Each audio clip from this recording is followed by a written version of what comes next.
¿Qué tal, amigos? Pues hoy vamos a hablar de Dios todavía como maravilloso maestro.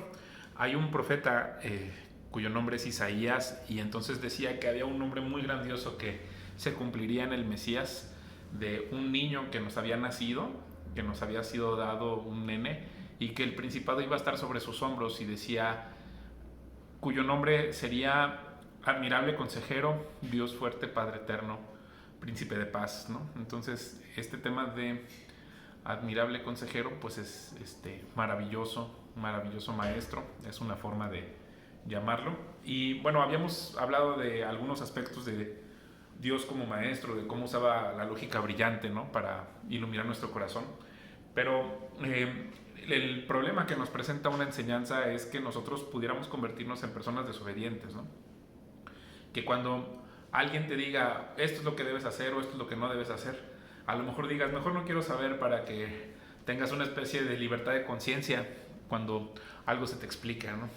Pero el problema de cuando una persona, a mí me gusta mucho usar este texto, ¿no? De que usa el profeta Samuel después de que Saúl hace unas ofrendas a Dios que son, pues que no son las que la que le dijo el profeta Samuel. Al final lo regaña el profeta Samuel y le dice: ¿qué no sabías que lo que Dios hace es deleitarse sí en los sacrificios de ofrendas quemadas y en quien escucha la voz de Dios? Sin embargo, es muchísimo mejor comprender que hacer sacrificios, y es muchísimo mejor estar atento que la grasa de los carneros, dice en su explicación. Entonces lo que dice es que pues la rebelión es la bestia oculta de la brujería, y la arrogancia es el problema de la idolatría, ¿no? Entonces, cuando nos presentamos ante ciertas enseñanzas, puede ser que nuestro corazón se rebele, que se resista a la verdad, ¿no? O sea, que nos digan, pues la verdad es, no sé, seguir caminos de justicia, que Dios se revele hacia ti, se muestre hacia ti, y que tú sigas en tu arrogancia o en tu egoísmo, ¿no? Pues yo sé más que esto, y yo sé más bien cómo quizá obedecer a Dios, o yo sé mejor vivir mi vida que Dios, y entonces que la enseñanza la deseches, que aunque la sabiduría se presente a ti, tú prefieras no saber nada con eso, y entonces vas desarrollando una especie como de ciencia o conocimiento propio, que ahora sí que si lo contrastas con lo que es la verdad, que es Jesús, pues esto ya se convierte en rebelión, y es, digamos, la semilla de lo que se puede considerar como brujería o como adivinación, ¿no?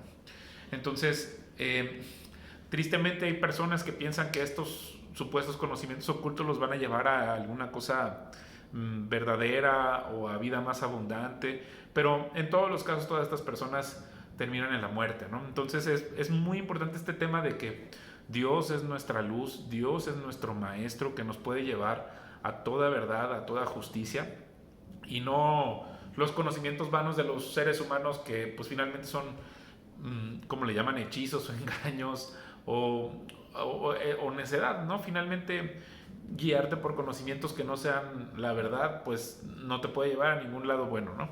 Entonces, por eso es muy importante reconocer que es Dios el que nos puede iluminar, que a pesar de nuestra terquedad imprudente, que a pesar de nuestro egolatría, nuestro egoísmo, él sí nos puede sacar de ese problema de la arrogancia y de nuestra soberbia.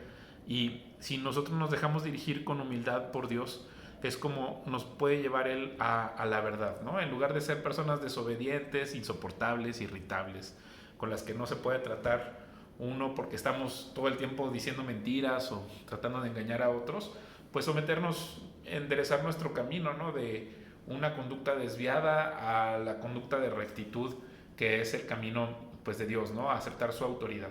Entonces, por eso es muy importante este tema, que Dios es nuestro maestro que nos guía por las sendas rectas de justicia, mientras nosotros los seres humanos siempre en nuestra rebelión vamos a querernos desviar hacia la maldad, hacia el engaño, hacia querer sacar ventaja de este mundo que es muy imperfecto.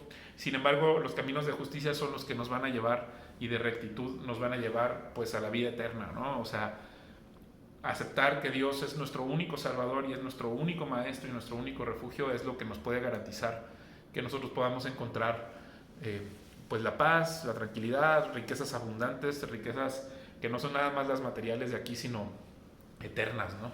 Entonces, creo que es muy importante poner atención en ese tema y luego pues no desdeñar la enseñanza de Dios, porque eso nos convierte en personas en rebeldía, apartadas de su camino.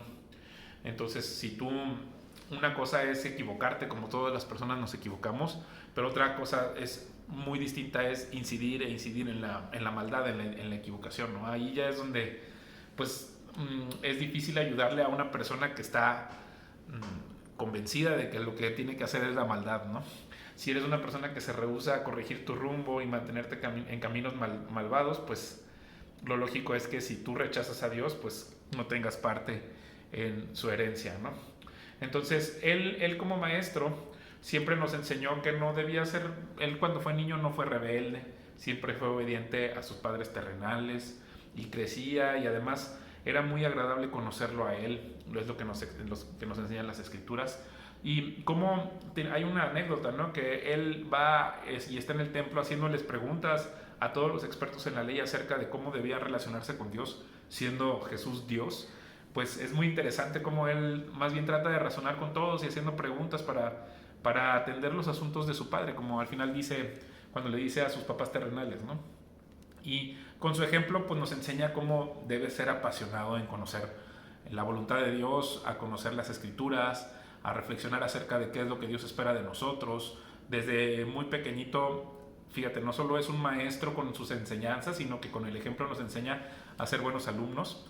Y luego también como hay una anécdota, ¿no? De Dios Jesús cuando le manda a llamar a través de Felipe, de Betsaida, a su amigo Natanael, que se acerca y le dice, oye, pues habrá algo bueno que pueda salir de Nazaret. Y entonces le dice, pues ven y conócelo, ¿no? Entonces cuando llega Natanael ante Jesús, Jesús dice, este es un israelita que camina en la verdad, en quien no hay engaño. Y entonces Natanael le dice, ¿cómo me conoces? ¿Cómo sabes quién soy? Y entonces Jesús le dice, pues te vi mientras estabas bajo la higuera, yo claramente te vi. Entonces cuando dice, pues Natanael, pues ¿quién es este que me conoce? Será omnipresente, pues seguramente es el Hijo de Dios, es el Rey de Israel, ¿no? Entonces ahí son formas en las que Jesús nos está enseñando que a Él le gusta que seamos personas curiosas, que estemos estudiando las Escrituras, que nos esforcemos incluso por cumplir esta ley, ¿no? La ley que se puede sintetizar en amar a Dios sobre todas las cosas y amar a tu prójimo como a ti mismo. A Dios le agrada mucho esas cosas. Jesús no se va a enojar porque trates de amar a Dios con todas tus fuerzas y a tu prójimo como a ti mismo, para que te des cuenta que no lo puedes hacer por tu cuenta, que lo necesitas a Él. Eso es lo que finalmente el cristianismo propone, ¿no? Entonces Dios conoce nuestra humanidad, y cuando tú estudias cómo Jesús explica las Escrituras, pues en ningún momento nos regaña porque seamos imperfectos, ni en ningún momento se ríe de nosotros, ni se burla, ni usa terminología muy rara de estas que parecen ideologías, sino que su propósito es que nosotros, nuestra conciencia se vaya mejorando y se vaya afilando para que sepamos exactamente qué es lo que Dios espera de nosotros y qué es lo que se espera de cómo nos conduzcamos con nuestros amigos, con nuestros familiares.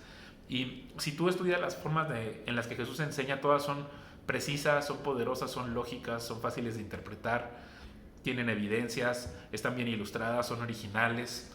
Y ahí es donde podemos ver que Él es precisamente a esto, ¿no? De lo que decíamos, el orden del cosmos, la lógica.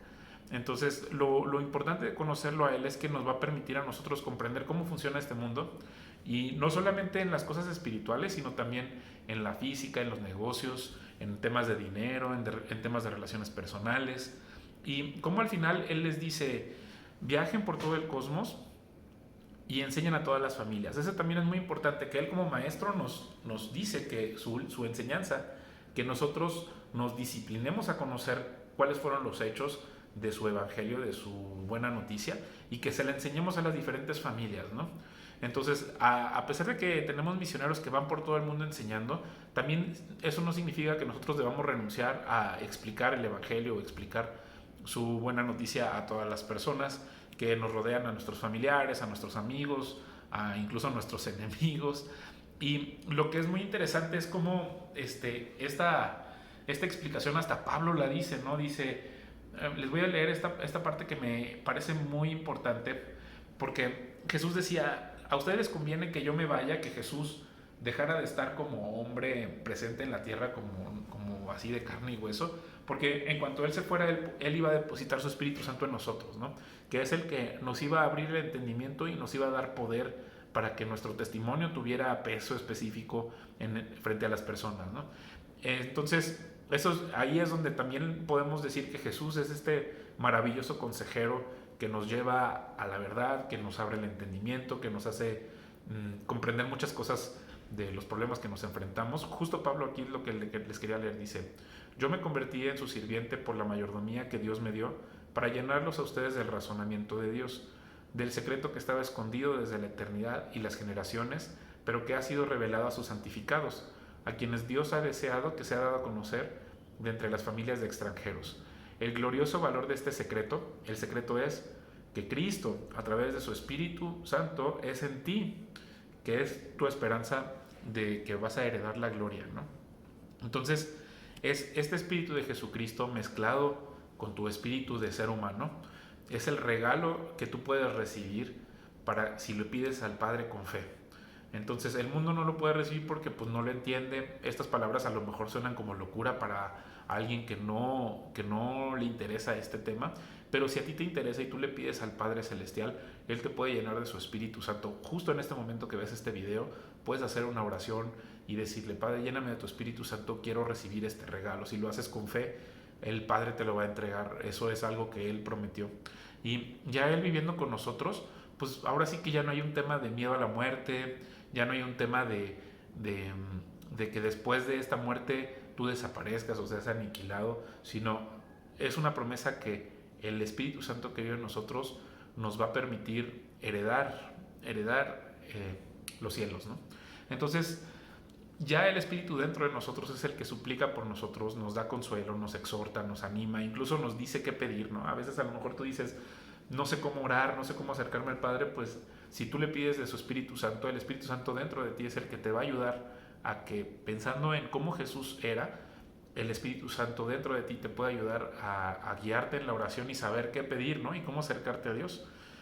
O sea, Él es como este abogado que no podrías pagar, porque finalmente es el que pagó Jesús con el precio de su sangre, ¿no? Si tú lo quisieras pagar, un abogado que te garantizara una vida eterna después de esta muerte, pues no habría manera en la que pudieras pagar. Y sin embargo, Jesús es el que ya hace ese pago para que Él, como abogado, nos garantice pues esta confianza eterna, ¿no? Esta maravillosa e incomprensible regalo que es más allá de cualquier explicación humana y que Dios nos lo da.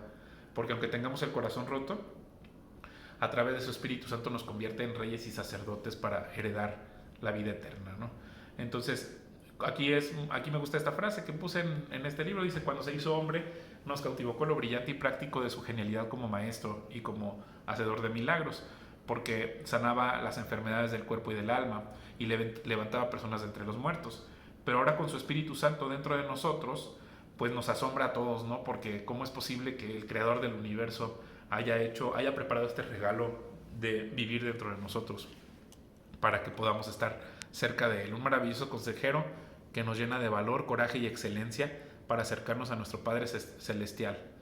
Los ángeles se asombraron cuando vieron que Él se hizo hombre para salvar a la humanidad, pero se maravillan del inmenso amor de Él al decidir acompañarnos tan íntimamente ligado a nuestro espíritu hasta el último aliento de nuestras vidas. Y quiero terminar con esto, ¿no? Jesús decía: qué padre entre ustedes si viene su hijo y les pide un pescado, les dan una serpiente en lugar del pescado, o si les piden un huevo, les darían un alacrán.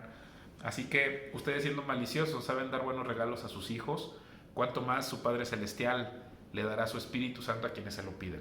Qué manera tan agradable del Maestro Jesús de usar su maravilloso consejo en nosotros.